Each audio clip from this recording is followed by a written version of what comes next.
The sun blazed mercilessly over Crimson Valley, Arizona, as 12-year-old Dylan Dynamo Rodriguez fidgeted in the back seat of his mom's rusty Honda Civic. His fingers drummed rapid-fire patterns against his knee, a habit that drove most adults crazy, but helped his ADHD brain process the overwhelming world around him. Today felt different, though. Today, the rhythmic tapping seemed to sync with something bigger, something calling to him from beyond the dusty horizon. "Mijo, please try to sit still," his mother, Carmen, said gently, glancing at him through the rearview mirror. "We're almost at the Hawthorne Ranch." Dylan's hyperactive mind had already cataloged every billboard, every cactus, and every cloud formation they'd passed in the last hour. He wasn't trying to be difficult. His brain just processed information differently, faster, in ways that most people couldn't understand. Where others saw chaos in his constant movement and scattered thoughts, Dylan saw patterns, connections, possibilities that others missed entirely. The massive iron gates of the Hawthorne Ranch appeared like something from a movie set. Carved into the metalwork was an ornate H, surrounded by images of charging bulls and dollar signs. As they drove through, Dylan's drumming fingers suddenly stopped. Something was wrong here. He could feel it in the way the ranch hands avoided eye contact, in the nervous energy that seemed to vibrate through the very air. At the center of the sprawling property stood a massive arena that looked more like a gladiator coliseum than a simple rodeo ring. Bleachers surrounded a reinforced steel cage, and even from a distance, Dylan could hear a sound that made his heart race. The thunderous snorting and stomping of something powerful and angry. "What is that?" Dylan asked, pressing his face against the car window. Carmen parked near a crowd of at least 200 people. Cowboys, ranchers, professional bull riders, and curiosity seekers who'd driven from across the Southwest. They were all here for the same reason: Maximilian Hawthorne's infamous $1 million challenge. "Ah, fresh meat," came a voice like silk wrapped around steel. Dylan looked up to see a man who seemed to have stepped out of a Western movie poster. Maximilian Hawthorne stood 6'4" in hand-tooled leather boots, his silver hair slicked back beneath a black Stetson that probably cost more than most people's cars. His pale green eyes held the kind of cold calculation that came from owning everything in sight and being bored by the lack of challenge. "Mr. Hawthorne," Carmen said nervously. "I'm Carmen Rodriguez. We spoke on the phone about the stable job." "Ah, yes, the cleaning position." Hawthorne's smile was sharp as a blade. "And this must be your energetic son I've heard about." Dylan felt the familiar sting of adults talking about his ADHD like it was some kind of disease. But before he could respond, a sound from the arena made everyone turn. It was a roar that seemed to shake the very ground, part animal fury, part something else that Dylan couldn't quite identify. "Ladies and gentlemen," Hawthorne announced to the crowd, his voice carrying with practiced authority, "welcome to Day 93 of the Diablo's Wrath Challenge. $1 million in cash to anyone who can stay on that bull for 8 seconds. So far, 47 of the finest bull riders in America have tried. 47 have failed." Dylan pushed through the crowd, his restless energy finally finding a purpose. When he reached the arena fence, his breath caught in his throat. In the center of the reinforced ring stood the most magnificent and terrifying creature he'd ever seen. Diablo's Wrath was pure white, not the dirty off-white of most bulls, but brilliant pearl white that seemed to glow in the Arizona sun. His massive frame stood nearly 8 feet at the shoulder, muscles rippling like liquid marble beneath his pristine hide. But it was his eyes that made Dylan's drumming fingers go completely still for the first time that day. They were deep violet, an impossible color that seemed to hold intelligence far beyond any normal animal. "He's beautiful," Dylan whispered. The crowd around him laughed. Someone shouted, "Beautiful? That beast has put 12 men in the hospital." Another voice called out, "Kid's got more guts than brains." But Dylan wasn't listening to the crowd. He was watching Diablo's Wrath pace the arena with movements that seemed almost deliberate, calculated. The bull wasn't just angry. He was thinking, planning, waiting for something. "Magnificent, isn't he?" Hawthorne appeared beside Dylan, his voice carrying that same predatory smoothness. 1,700 pounds of pure destruction, been trying to break his spirit for over a year now. Break his spirit? Dylan looked up at the billionaire, his young face showing confusion and something else. Disapproval. Hawthorne's laugh was cold. Son, that bull has cost me more money than most people will see in a lifetime. Destroyed equipment, injured riders, refuses to perform like a proper rodeo animal. He's nothing but expensive, beautiful trouble. As if hearing the insult, Diablo's wrath stopped pacing and turned his massive head toward them. Those violet eyes found Dylan across the arena, and something passed between them, a recognition that made the hair on the back of Dylan's neck stand up. I want to try, Dylan said quietly. The laughter died instantly. Hawthorne's smile faltered. Excuse me? I want to try to ride him. Dylan's voice was stronger now, more certain. For the $1 million. Hawthorne's expression shifted from amusement to something approaching anger. Son, you're 12 years old and probably weigh 90 pounds soaking wet. That bull would kill you before you even got close to the gate. Maybe, Dylan said, still watching Diablo's wrath, who hadn't looked away from him. But maybe not. My brain works differently than other people's. I see patterns, connections that others miss. And I think... He paused, his fingers starting their rhythmic drumming again. I think that bull isn't angry. He's lonely. The crowd erupted in laughter, but Hawthorne wasn't laughing anymore. He was studying Dylan with the same calculating gaze he might use to evaluate a business acquisition. Lonely, Hawthorne repeated slowly. Interesting theory. Tell me, boy, what makes you think you could succeed where 47 professional writers have failed? Dylan looked up at the towering billionaire, his ADHD brain making connections at lightning speed. Because they were all trying to dominate him. But what if the secret isn't breaking his spirit? What if it's understanding it? For the first time since arriving at the ranch, Maximilian Hawthorne looked genuinely surprised. And in the arena behind them, Diablo's wrath let out a sound that was softer than his usual roar. Something that almost sounded like hope. 3 hours had passed since Dylan first laid eyes on Diablo's wrath, and the crowd showed no signs of dispersing. Word had spread through social media about the 12-year-old boy who claimed he could tame the untameable bull, and spectators continued to arrive in pickup trucks and RVs, turning Hawthorne's private challenge into a full-blown circus. Dylan sat cross-legged in the dirt beside the arena fence, his fingers drumming their complex patterns, while he observed every detail of Diablo's wrath's behavior. Where everyone else saw random violence and unpredictable rage, Dylan's ADHD brain was cataloging patterns that painted a completely different picture. The pacing isn't random, Dylan murmured to himself, his eyes tracking the bull's movements with laser focus. 3 steps left, pause, 2 steps right, pause, turn counterclockwise, repeat. He's not agitated, he's bored. Carmen knelt beside her son, worry creasing her weathered face. Mijo, maybe we should go. Mr. Hawthorne offered me the job, and we don't need to get involved in this, whatever this is.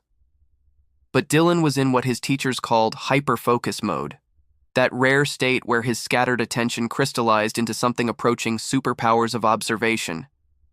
Mom, look at his ears. When the crowd gets loud, they flatten back, but when kids laugh, they prick forward. He likes children better than adults.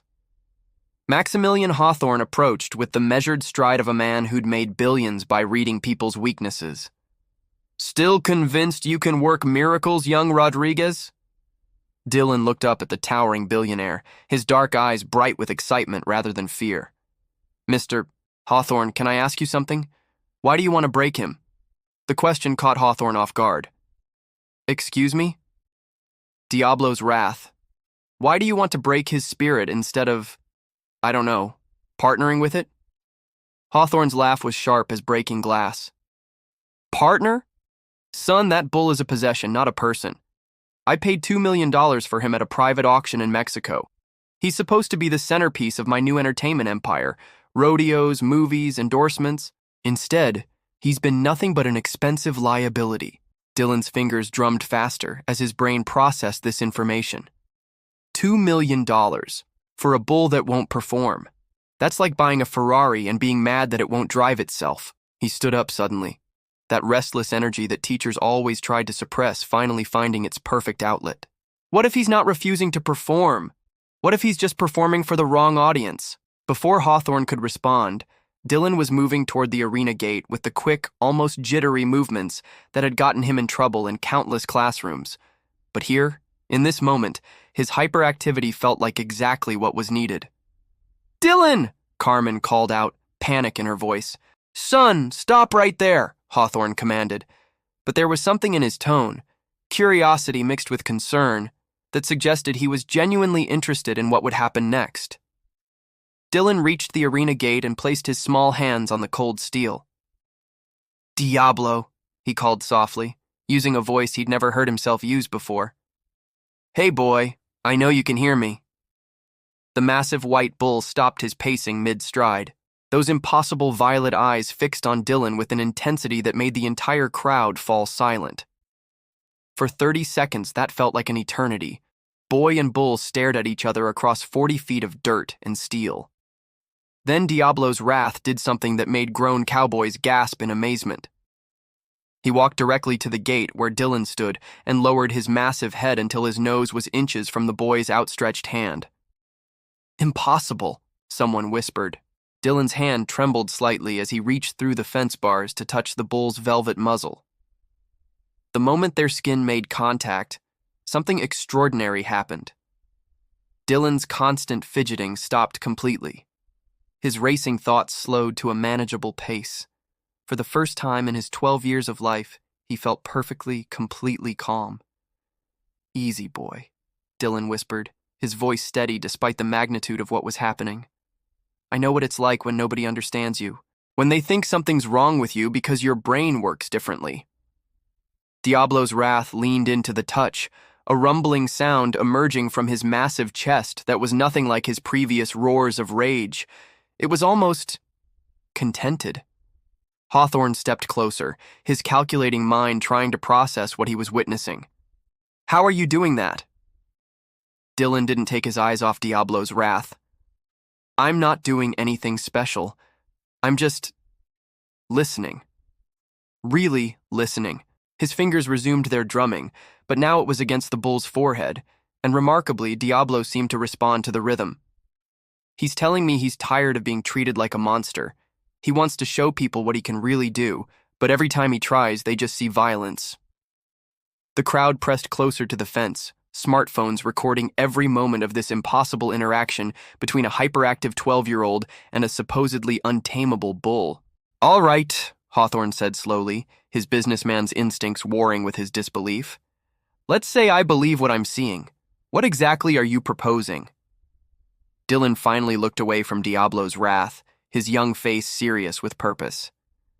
"Let me try to ride him, not to break him or dominate him, but to show everyone what partnership looks like instead of conquest." "Absolutely not," Carmen said firmly, joining them at the gate. "Dylan, mi amor, you are not getting on that bull." But Hawthorne held up a hand. "Actually, Mrs. Rodriguez, I'm inclined to let the boy try." Every eye in the crowd turned to the billionaire in shock. Carmen's face went pale. "Sir, with all due respect, you cannot be serious." "Oh, but I am." Hawthorne's smile was calculating. "You see, I've invested considerable resources in breaking that bull's spirit and nothing has worked. Perhaps it's time to try a different approach." He looked directly at Dylan. "However, I have conditions." Dylan's hyperactive mind was already racing ahead, seeing possibilities and solutions that others missed. "What kind of conditions?" "First, you sign a waiver acknowledging the risks. Second, if you succeed in riding him for 8 seconds, you get the $1 million as promised. But third," Hawthorne's smile grew sharper, "if you fail, your mother works for me for 1 full year at minimum wage, and I get to study exactly how you form this connection with my bull." The crowd murmured at the stakes. Carmen grabbed Dylan's arm. "We're leaving, now!" But Dylan was looking at Diablo's wrath, who had moved closer to the fence and was watching the negotiation with those intelligent violet eyes. The bull snorted once, not in anger, but what sounded almost like encouragement. "Deal," Dylan said quietly. "Dylan," Carmen cried. "Mom, trust me. For once in my life, something feels exactly right." He looked up at Hawthorne. "When can we do this?" Hawthorne checked his expensive watch. "Tomorrow at noon. That gives you tonight to..." Prepare, however you think best. As the crowd began to disperse, buzzing with excitement about the next day's unprecedented event, Dylan remained at the fence with Diablo's wrath. The bull had positioned himself so he could maintain physical contact with the boy through the bars, and both seemed content to simply exist in each other's presence. For the first time in years, Carmen saw her hyperactive son completely still, completely at peace. And despite her terror at what tomorrow might bring, she couldn't help but wonder if her boy had found something that all the doctors and teachers had failed to provide. A place where his differences weren't disabilities but superpowers waiting to be unleashed. If this incredible story of an unlikely friendship and the power of seeing the world differently has captivated you, make sure to hit that subscribe button and give this video a like. Your support helps us continue sharing amazing tales about how our differences can become our greatest strengths. Tomorrow, Dylan will attempt the impossible. And trust me, what happens next will change everything you think you know about courage, connection, and the magic that happens when someone finally understands you. Dawn broke over Crimson Valley with the kind of crystalline clarity that made everything seem possible and terrifying in equal measure. Dylan had barely slept, his mind buzzing with patterns and possibilities, but for once his restless energy felt purposeful rather than chaotic. He sat cross-legged in the dirt outside Diablo's Wrath's enclosure, continuing the strange communion that had begun the day before. "You've been here all night," came a gravelly voice behind him. Dylan turned to see an elderly Mexican man approaching, his weathered face kind but worried. He wore the simple clothes of a ranch hand, but there was something in his eyes that spoke of deeper knowledge. "I'm Miguel Santos," the man said, settling beside Dylan with the careful movements of someone whose body had seen decades of hard work. "I've been taking care of Diablo since he arrived here 14 months ago." Dylan's fingers resumed their drumming pattern against his knee. "Mr. Santos, can I ask you something? What was Diablo like when he first came here?" Miguel's expression grew sad. "Ay, niño, that's a story that will break your heart. You see, Diablo wasn't always angry. When he first arrived, he was curious, gentle even. But Mr. Hawthorne..." He paused, glancing around to make sure they weren't overheard. "Mr. Hawthorne hired trainers who believed in breaking spirits, not understanding them." Dylan's ADHD brain immediately hyper-focused on this information. What kind of trainers? Men who used electric prods, whips, isolation. They tried everything to make him perform like a circus animal. But Diablo, he's too intelligent for such cruelty. Instead of submitting, he fought back.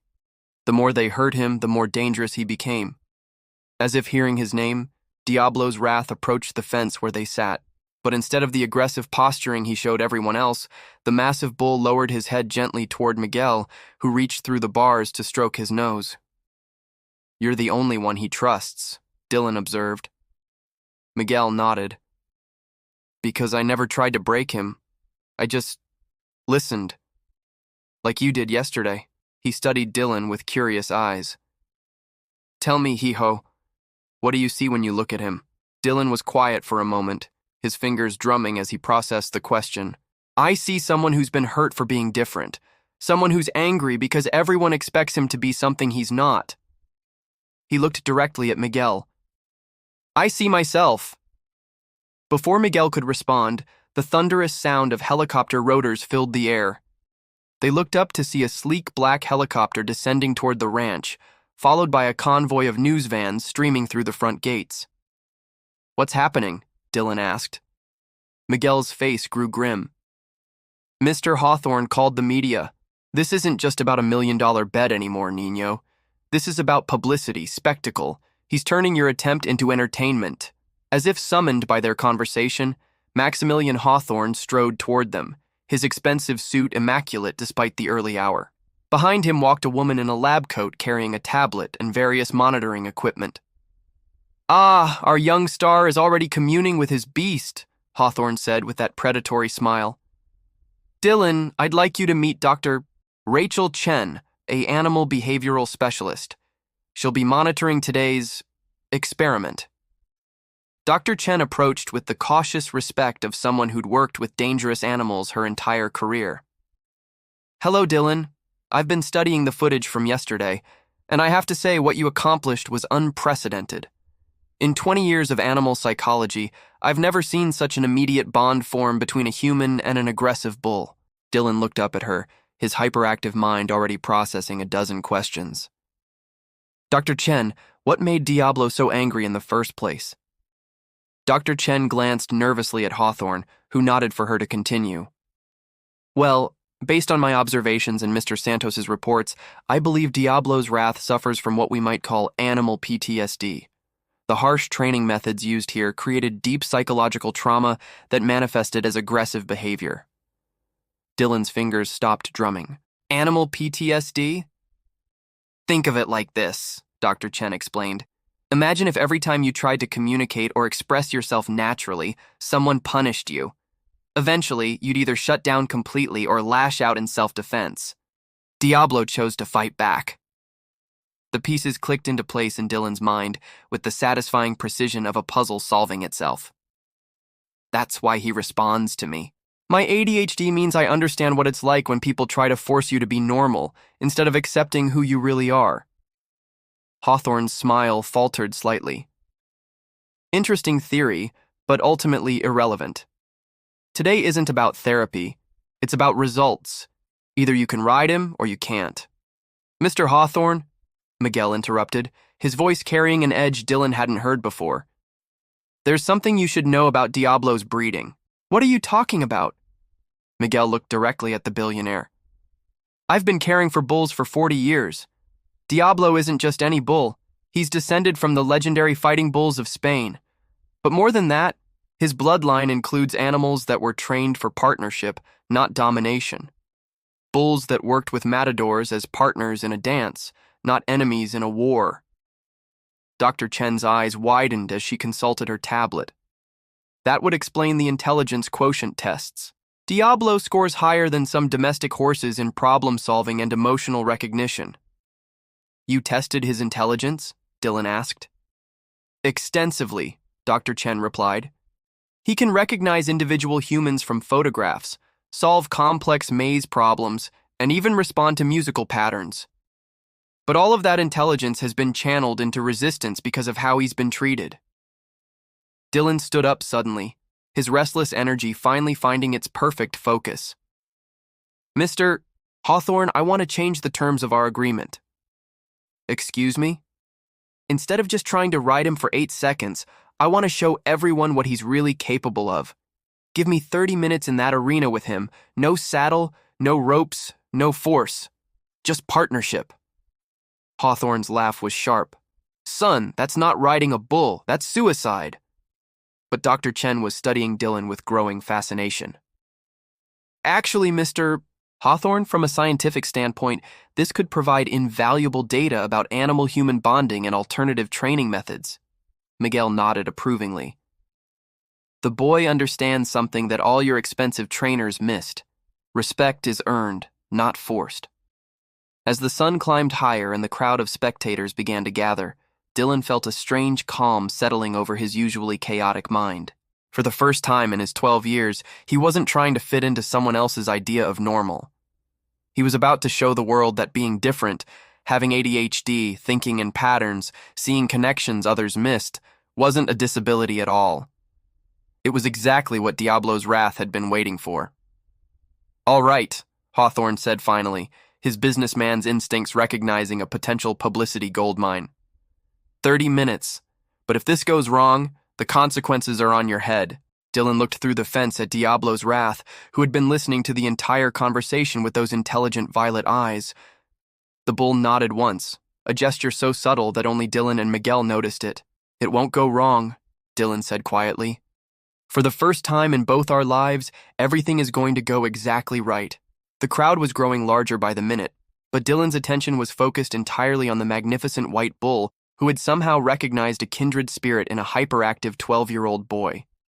In a few hours, they would either create something beautiful together or prove that some dreams are too dangerous to pursue. But as Dylan resumed his rhythmic drumming and watched Diablo's wrath move closer to the sound, he knew with absolute certainty that this was his moment. His ADHD, his differences, his ability to see patterns where others saw chaos, all of it had been leading to this impossible partnership. The world was about to witness what happened when two misunderstood souls finally found each other. At exactly noon, under the blazing Arizona sun, over 3,000 people had gathered at the Hawthorne Ranch. News helicopters circled overhead like mechanical vultures, while satellite trucks from major networks lined the entrance road.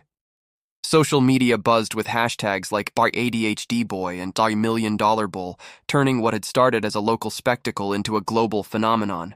Dylan stood at the arena gate, his small frame dwarfed by the massive steel structure. But his eyes held a calm certainty that seemed to radiate outward to everyone watching. His fingers drummed their familiar pattern, but now the rhythm felt purposeful, like a musician tuning an instrument before the performance of a lifetime. "Last chance to change your mind, son," Maximilian Hawthorne said, though his voice lacked its usual predatory confidence. The billionaire had spent the morning fielding calls from investors, lawyers, and publicity agents, all trying to understand how a 12-year-old boy had managed to create the biggest media event in rodeo history. Dylan looked up at him with those bright, hyperactive eyes that seemed to see patterns others missed. "Mr. Hawthorne, I've been different my whole life. Today I get to show everyone that different isn't broken. It's just waiting for the right moment to shine." Dr. E. Chen approached with her monitoring equipment, her scientific curiosity warring with genuine concern for the boy's safety. "Dylan, we've got medical teams standing by, and I'll be tracking both your vital signs and Diablo's stress indicators. The moment I see dangerous levels, we stop this." "He won't hurt me," Dylan said simply. "He knows what it feels like to be misunderstood." Miguel Santos placed a weathered hand on Dylan's shoulder. "Remember, Nino, this isn't about riding or conquering. It's about showing the world what respect looks like." Carmen knelt beside her son, tears streaming down her face. "Mijo, I've watched you struggle your whole life because the world couldn't see what I see. That your ADHD isn't a problem to be fixed. It's a gift to be celebrated. But promise me you'll be careful." Dylan hugged his mother tightly. "Mom, for the first time in my life, I know exactly what I'm supposed to do." As Dylan approached the arena gate, the crowd fell silent. Even the news helicopters seemed to hover more quietly, as if the entire world was holding its breath. Inside the arena, Diablo's wrath stood in the center, his pearl-white coat gleaming like polished marble, his violet eyes fixed on the small figure approaching the entrance. "Ladies and gentlemen," Hawthorne's voice boomed through the arena speakers, "you are about to witness something unprecedented. Dylan Rodriguez will spend 30 minutes in the arena with Diablo's wrath. No saddle, no ropes, no protective gear. Just a boy and a bull, attempting to prove that partnership can triumph over force." The gate swung open with a metallic clang that echoed through the sudden silence. Dylan stepped into the arena, his movements calm but purposeful. Diablo's wrath watched him approach, every muscle in the massive bull's frame alert but not aggressive. "Hey, Diablo," Dylan said softly, his voice carrying clearly in the hushed arena. "Ready to show them what we can really do?" The bull's response was immediate and miraculous. Instead of charging or rearing as everyone expected, Diablo's wrath walked directly to Dylan and lowered his massive head until it was level with the boy's chest. Dylan reached out and placed both hands on the bull's forehead, his fingers beginning their rhythmic drumming pattern. The effect was instantaneous. Diablo's breathing synchronized with Dylan's rhythm, his violet eyes closing as if he was experiencing something he'd never felt before, complete acceptance and understanding. "Impossible," someone whispered in the crowd. But Dylan was just getting started. Still maintaining contact with Diablo's forehead, he began to move in a slow circle around the arena. The massive bull followed him step for step, their movements so perfectly synchronized that they looked like dancers performing a carefully choreographed routine. Dr. Chen stared at her monitoring equipment in amazement. "Hawthorne, look at these readings. Both Dylan's and Diablo's stress hormones have dropped to levels I've never seen. They're not just calm, they're achieving some kind of symbiotic state." As they moved around the arena, Dylan began to vary his drumming patterns, and remarkably, Diablo responded to each change. A faster rhythm prompted the bull to lift his massive head high and prance with an elegance that seemed impossible for such a large creature. A slower, more gentle pattern caused him to lower his head and move with the flowing grace of a river. "He's not controlling the bull," Miguel called out to the stunned crowd. They're communicating! But the most extraordinary demonstration was yet to come. Dylan approached Diablo's side and, with movements so natural they seemed choreographed, placed his hands on the bull's back. Instead of the violent reaction everyone expected, Diablo's wrath stood perfectly still, his breathing deep and calm. Then, with the trust that only comes from perfect understanding, Dylan swung himself onto the bull's back. The crowd gasped collectively, but Diablo didn't buck or rear. Instead, he began to move around the arena with Dylan riding bareback, their partnership so seamless that it looked like something from a dream. Dylan's ADHD, which had made him fidgety and restless his entire life, now seemed perfectly calibrated to match Diablo's rhythm and movement. This is impossible, Dr. Chen breathed, her scientific worldview crumbling and reforming before her eyes. The level of trust and communication we're witnessing, it's rewriting everything I thought I knew about human-animal bonding. For 25 minutes, Dylan and Diablo's wrath moved through the arena like partners in an ancient dance. The bull responded to the slightest shift in Dylan's weight or change in his drumming pattern, demonstrating an intelligence and sensitivity that left the entire crowd speechless. As their demonstration neared its end, Dylan guided Diablo to the center of the arena and dismounted with the same fluid grace he'd shown throughout their performance. But instead of walking away, he remained beside the massive bull, his hand resting on Diablo's neck. "Mr. Hawthorne," Dylan called out, his young voice carrying clearly across the silent arena. "Diablo's wrath isn't broken, and he never was. He was just waiting for someone who understood that being different doesn't mean being less than." The billionaire stood frozen, his calculating mind trying to process what he'd witnessed. This wasn't just about a $1 million bet anymore. This was about everything he thought he knew about power, control, and the value of force over understanding. "The $1 million," Dylan continued. "I don't want it for myself." The crowd murmured in confusion. Hawthorne found his voice. "What?" "I want you to use it to create a sanctuary for animals like Diablo, creatures who've been labeled as problems because people didn't take the time to understand them." Dylan's hand moved in its familiar drumming pattern against Diablo's neck, and the bull nuzzled him gently. "And I want Miguel to run it, because he knows that respect is earned, not forced." Dr. Chen stepped forward, her equipment still beeping with readings that defied conventional science. "Mr. Hawthorne, what we've witnessed here today could revolutionize animal training, therapy programs, and our understanding of neurodivergent abilities. This boy has proven that ADHD isn't a disability. It's a different way of processing and connecting with the world." Hawthorne looked around at the crowd, at the news cameras, at the undeniable evidence of what Dylan had accomplished.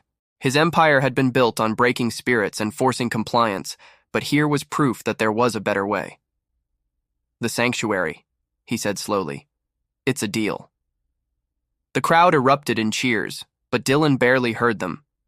He was focused entirely on Diablo's wrath, who had lowered his massive head to rest against the boy's chest. In that moment, two beings who had spent their lives being told they were problems, liabilities, things to be fixed or controlled, had found in each other the acceptance they'd always craved.